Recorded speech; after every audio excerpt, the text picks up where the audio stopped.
ทักทายสบายดียามเที่ยงพี่น้องเลาะเก็บผักโปดเนาะให้ของเฮาจะมีแต่ผักโปดผักอื่น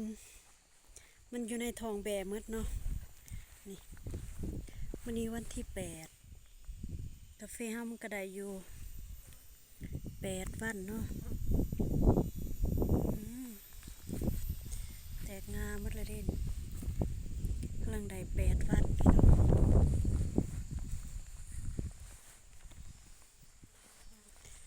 จะมาเลาะเก็บผัก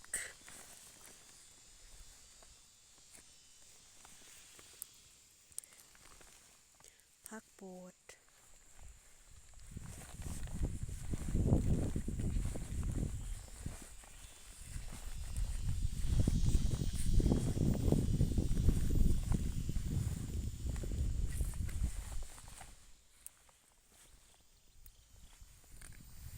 เอามาซุปมือแรง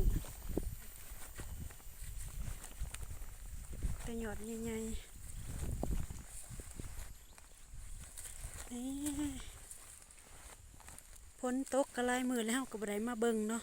แต่ว่ามื้อนี้ฝนหยุดก็เลยได้ออกมาเบิ่งสวนหรือว่าเป็นไฮไม้เนาะกำลังปลูก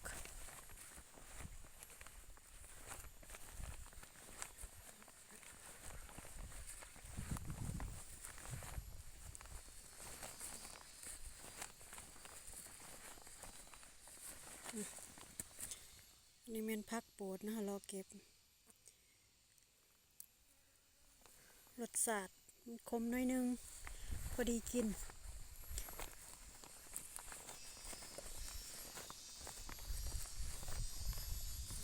รู้สึกว่ากาแฟมันสีซื่นเนาะพอปลูกแล้วฝนกระตกตลอด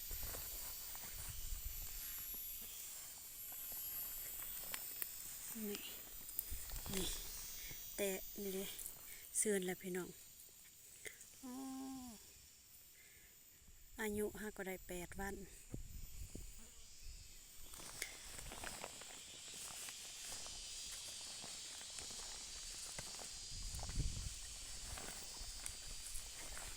จะมาถ่ายบรรยากาศเย็นสบาย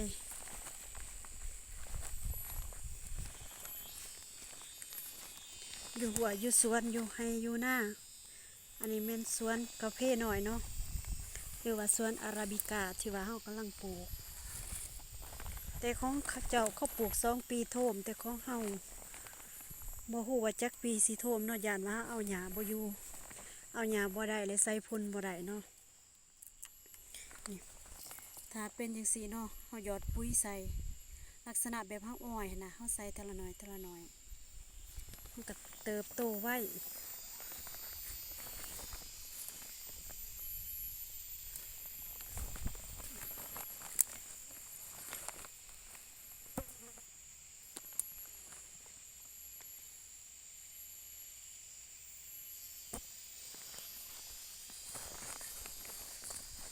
ก็ได้หลายเติบแล้วเนาะพักเนาะ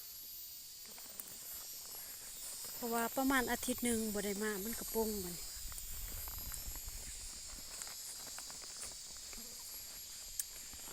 ว้าเสียงจักจั่นหอน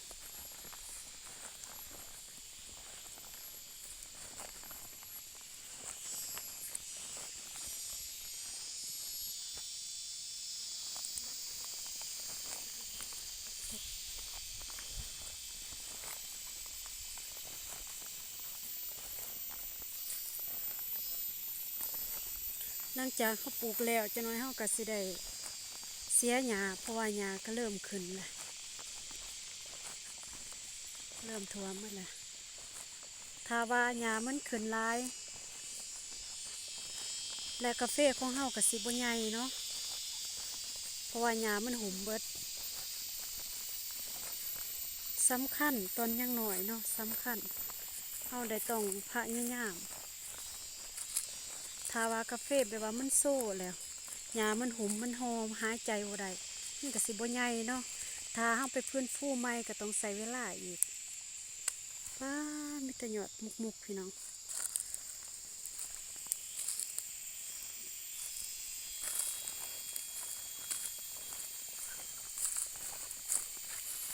แต่บางเขตอาจสิบ่มีเด้อผักโปด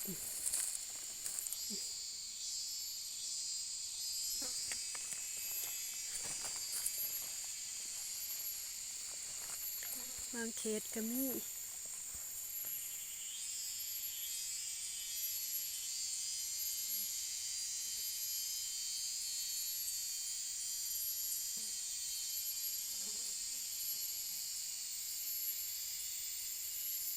ถ้าเวลาเราปลูกคันดินมันบ่หยะออกจากกันหรือว่าทงบ่แตกแล้วมันก็สิบ่เหี่ยวเนาะถ้าต้นใดที่ว่าดินมันแตกเหลือแต่หากมันก็สิเหี่ยวต้องใช้เวลา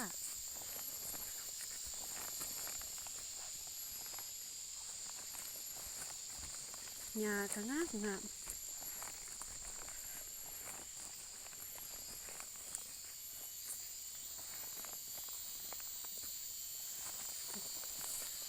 มี2ต้นเนาะที่ว่าปลูกอยู่เทิงภูพุ่นสูงกว่าหมู่พี่น้องบ่ฮู้ว่ามื้อใดเพิ่นสิได้ลงจากนี้เนาะ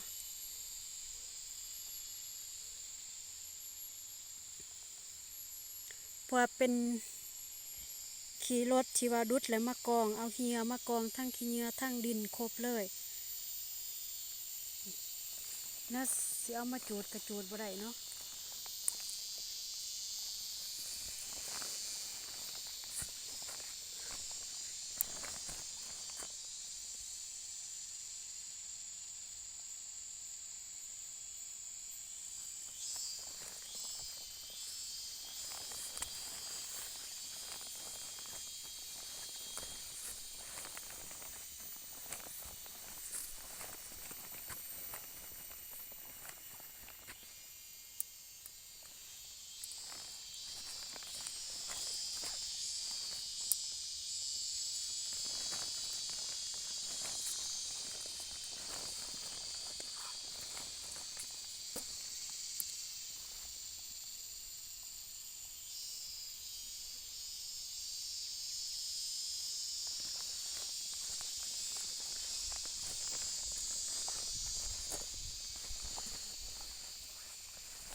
เพราะว่าที่เนาะมันจะแดดแล้วมื้ออื่นลักษณะแบบเกียมโตมื้ออื่นเพิ่นจะจัดเบิดมือเลยว่าตกก็ตกจนไปว่าไปไสบ่ได้เนาะทางยากแห้งพี่น้องว่าแต่ออกรถแม่นข้างโลดต้องได้ดึงถ้าเป็นรถแบบ4x4ก็สิไข่แน่เนาะถ้าเป็นรถเบาๆแน่ยาวๆนี่ยากเพราะว่าเป็นทางดินแดงเด้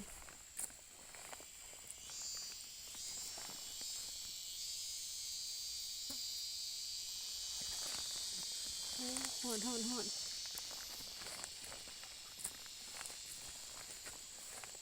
ย่างข้าวเดียวก็เมื่อยแล้วพี่น้องเลย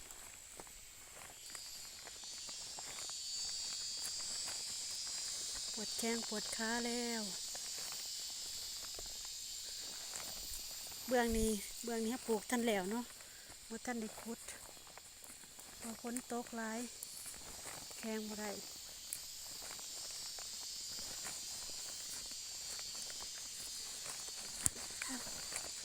พักปวดก็เริ่มหายากเลย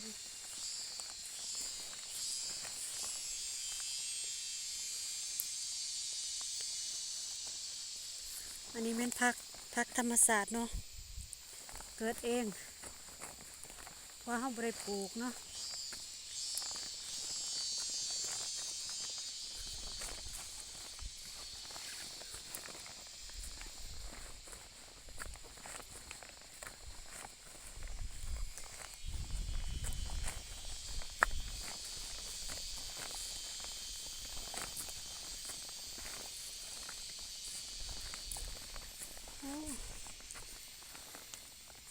อันนี้มีแต่ยอดน้อยๆพี่น้อง ว่าเขาเก็บแล้วมันแตกแล้วมันก็เป็นยอดน้อยแบบนี้มันลายยอดเด้โอ้ยเมื่อยยอดน้อยนี่แห้งแสบเอาไปซุปแกงใส่หน่อไม้ก็ได้หรือว่าลวกกินกับปนกับแจวเราอยู่บ้านนอกคอกหน้ากะสิมีแต่อาหารเนี่ยนี่แหละพี่น้องอยู่ง่ายกินง่ายมีหยังก็กินไป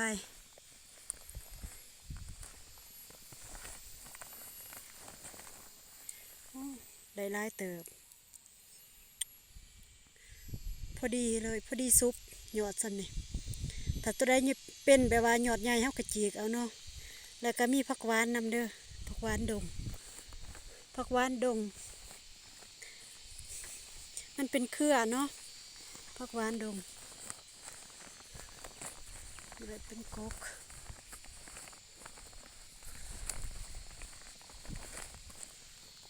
ผักโปดนี่ก็เป็นเครือคือกัน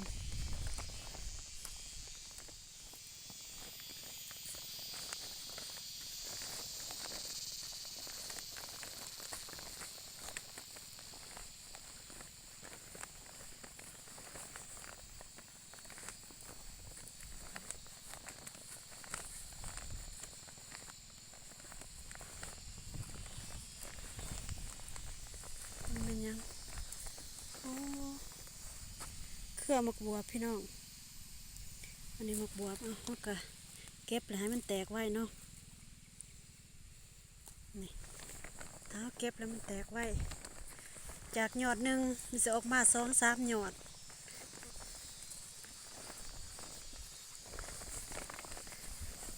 คือกันกับผักโปดแหละปกติมันจะเกิดมาหยอดหนึ่งถ้าเฮาไปเด็ดแล้วมันจะแตกออกมาเป็นหลายหยอดเนาะ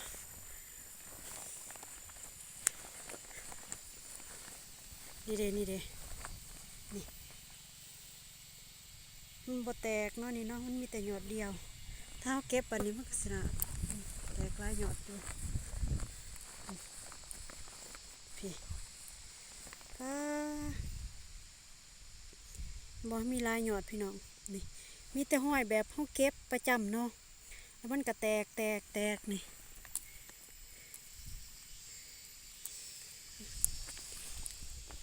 จากหยอดใหญ่จะกลายเป็นหยอดน้อยเพราะว่ามันเริ่มมีหลายหยอดเด้ทุกอย่างมันก็ถูกแบ่งปันหมด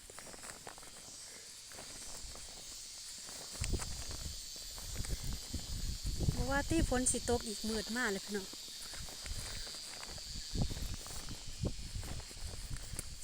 จะได้อาบน้ำพ้นแท้ๆมื้อนี้ถือว่าบรรยากาศดีเนาะฝนเศร้าเลยพามาเลาะเบิงสวนหรือว่าไฮไม้เนาะที่เฮากำลังเริ่มปลูกปีนี้เนาะ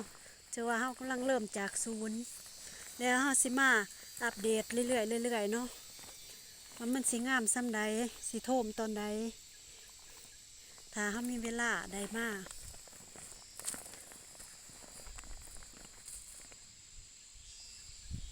แต่บางเทื่อเฮาก็ไปตอนใหม่จังซี่นะแล้วเฮาบ่ได้มาพี่ประจำแล้วมีเวียกอื่นอีกคันฝนตกเฮาก็บ่ได้ไปไสนอนเฮือนแต่ว่าช่วงนี้มันเป็นช่วงฝนเนาะส่วนน้อยเฮาสิได้ไปหัวไปสวนเพราะว่าฝนดี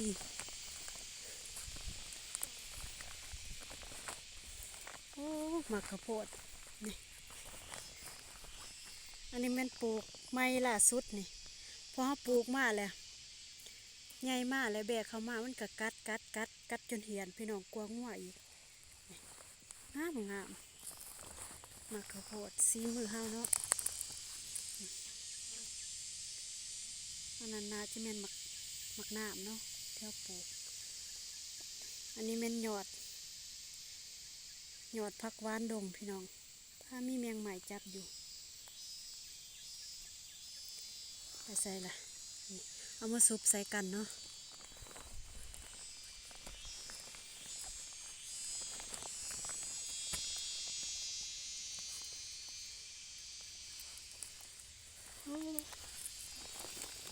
เฮ็ดอีหยังก ำลังเกิดพี่น้องเฮ็ดนี่แซ่บแซ่บได้นี่ตำใส่ผักหอมแกงกระแซ่บเฮ็ดน้อยๆขาวๆนี่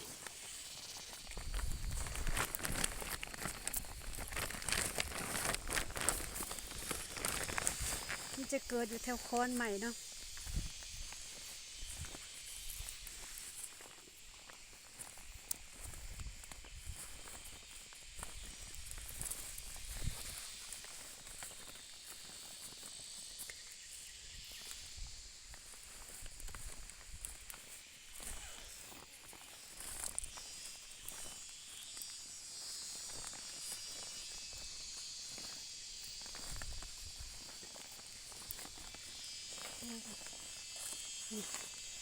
อันนี้ก็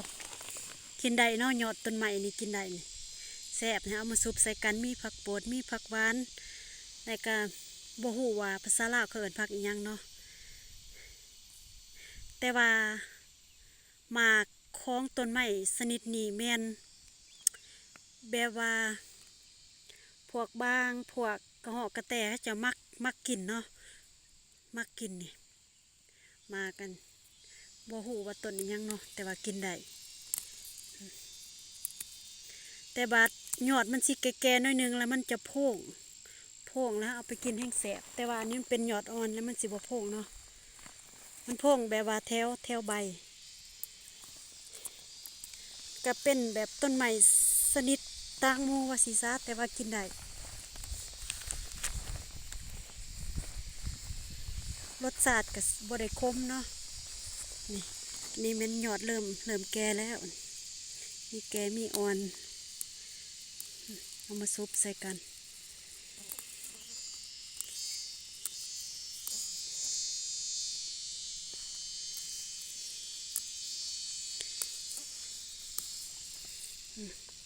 ซุปใส่กับผักโปดพี่น้องหรือว่ามีหลายชนิดทั้งมาปนใส่กันแห้งแสบเนาะไม่ว่าผักหลายชนิดนะแต่อยู่ไฮเฮาบ่มีเนาะมีแต่หญ้าปลูกหยังก็บ่ได้แบะจัดให้เนาะแต่ว่าหญ้าแบะสิบ่กินเด้อกินแต่ของปลูกของฟังจังซี่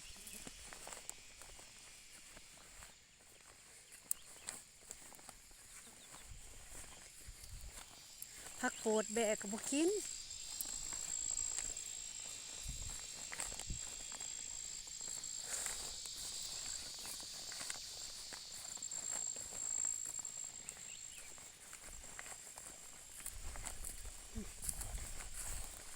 อันนี้ยอดใหญ่อันนี้ยอดใหญ่นี่เขาเอิ้นว่าเครือเลือดเนาะ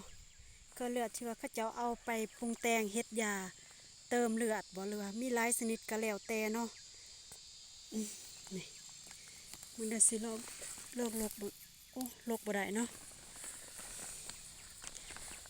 แปลว่าเขาเจ้าเอามาตากแดดแปลว่าพาแล้วก็ตากแดดมันแห้งแล้วก็จะเอามาต้มน้ำมันจะเป็นสีแดงงามป้ากระโพดแปลว่าออกทุกในเลยนะพอเป็นในเฮาซื้อเด้สิได้กินอยู่บ่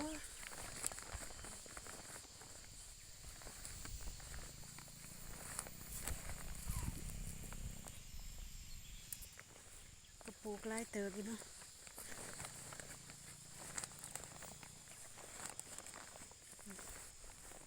อันนี้มันคุ้มที่ว่าสิปลูกกาแฟเนาะนี่แต่ว่าเฮาสิได้ห้องพื้นก่อนถ้าห้องพื้นก่อนเวลาปลูกปั๊บมือหนึ่ง2 มือแล้วว่าทงบ่แตกเนาะหากมันโป่งออกมาแล้วมันสิได้กินเลยแล้วก็ใหญ่ไว้อันนี้แม่นวิธีการปลูกกาแฟแต่ว่าบางคนเขาจะบ่ได้ห้องพื้นเนาะก็มีแล้วแต่ว่าเฮาสิห้องพื้นทันดีสุดบางคนก็เอาปุ๋ยห้องก็มีแต่ของเฮาสิเอาขี้ไก่แห้งห้องเนาะแต่ว่าใส่น้อยนึงบ่ต้องใส่หลายคันใส่หลายแล้วมันสิเข้มแล้วมันก็ตายเนาะเพราะว่าต้นมันยังหน่อยเด้เราก็ต้อง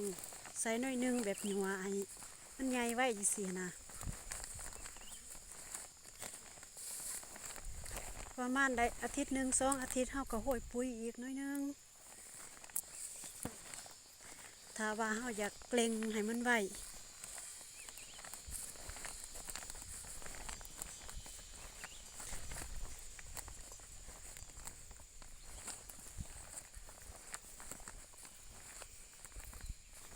โอ้แต่เสียดายพี่น้องนี่เครือมักแตงแบะจัดการข้าวโพดจำเครือมักอื้อจำนี่หากจนออกผลความเพิ่นดึงบ่ได้กินง่ายเด้อโอ้แต่เสียดายพุ่นเสียดายแนวที่ว่าเฮาลงทุนมากอะหลายแสนเติบเนาะเอามาปลูกพุ่นของหมู่ของเพื่อนเอาให้อีกเรียบร้อยเครือมะกือกินทุกอย่างของปลูกของพัง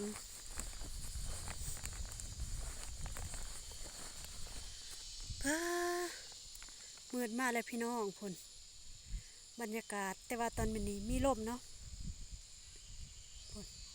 ฝนเริ่มมา2-3 เม็ดเลยเด้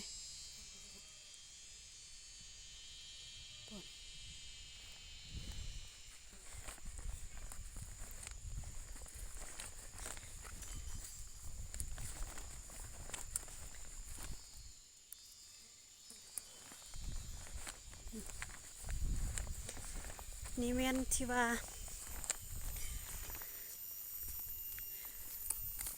เฮาจูดแล้วมือหนึ่งมือตื่นเช้ามาแม่แล้วก็จะมาปลูกเนาะถ้าว่าตั้งแต่พุ่นแบบบ่กินมันก็สิใหญ่ประมาณนี้เนาะพี่น้องเนาะมักแตงเฮาก็เริ่มสิได้กินแล้วเด้ดีดอกแล้วนี่ฮักแต่ว่าบ่อยู่เรียบร้อยปลายยอดบ่เห็นแล้วยอดบ่เห็นล่ะโอ้ยเนาะแต่เสียดายเนาะเครือมักแตงเฮาถ้าใครเข้ามาเบิ่งอย่าลืมเด้อกดไลค์กดแชร์แล้วก็กดติดตามเนาะจะอัปเดตคลิปใหม่ๆมาฝากมาตอนเกี่ยวกับชีวิตประจำวันเนาะแบบชาวหัวชาวสวนอยู่บ้านนอกของหน้าตามชนบทจังซี่แหละ